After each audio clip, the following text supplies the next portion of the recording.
Hindi tayo nasa kongreso para ipagbili ang ating konsyensya sa mga vested interest groups na gustong maging multibilyonaryo at hut-hutin ang kabuhayan ng bawat pamilya sa ating bansa.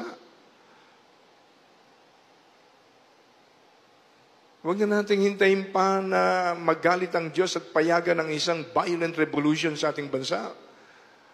Katulad na nangyayari sa ibang bansa. Huwag na natin hintayin pa na magkaroon ng kaguluhan at ang bayan ay mag-alsa. Matakot tayo sa Diyos.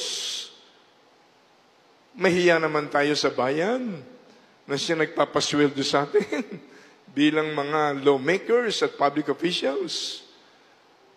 Sabi ko nga, kung gusto mo lamang magpayaman, huwag kang magpayaman sa pamahalaan. Huwag kang magka-interest sa kaban ng bayan. Pera yan. Buwis yan ng mga mamiyan.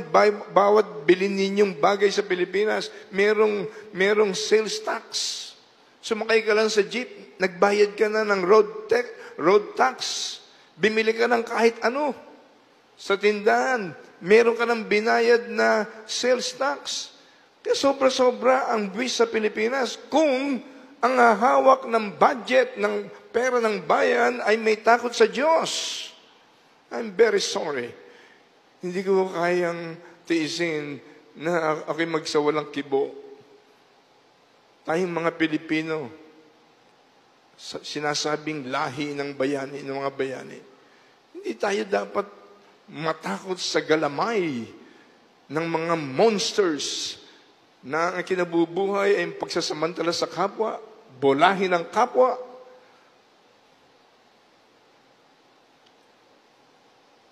Kaya ako minsan, sabi ko, Lord, makialam na po kayo. Gawin mo na yung sinasabi mo, Panginoon, sa Proverbs 29, verse 1. Kung talagang ayaw magsisi at magbago ang mga makapangyarihang tao sa aming bansa, gawin mo na yung sinasabi mong pangako, O Diyos, sa Proverbs 29, verse 1. Ano yun? When a man remains stiff-necked after several rebukes, he will be destroyed suddenly, without remedy. Pero bago mo gawin yon, Panginoon, ubusin mo ang convicting power ng Holy Spirit. Convict them.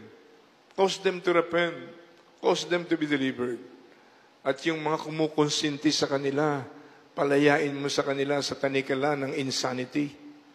Palayain mo sila sa tanikala ng religious, political fanaticism na siyang dahilan kung bakit sumasama ang maraming political leaders sa bansa.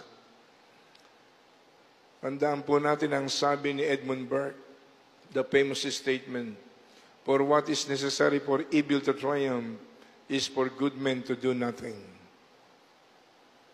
Ano ang dapat gawin upang ang kasamaan ay patuloy na lumaganap? Ang dapat gawin lamang, yung mabubuting tao ay magsawalang kibo, maghalukip-kip at walang gawin. Patuloy ang paglaganap ng kasamaan sa isang lipunan. For what is necessary for evil to triumph is for good men to do nothing. Sabi ng famous statement ni Mr. Edmund Burke na isang dating political Christian statesman sa Europe. Ito pala'y biblical, nasa James 4:17. Ano mong sabi ng James 4:17? Anong sabi sa James 4:17?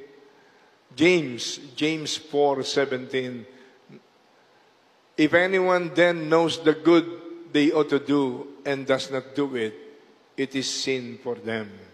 Sa ibang translation, if you know the good things to do and you don't do, you sin. Bakit ayaw mong gawin ang tama? Natatakot ka? Pipintasan ka? Kung natatakot ka, ang sabi ng Diyos, walang duwag na tatanggapin sa kalangitan.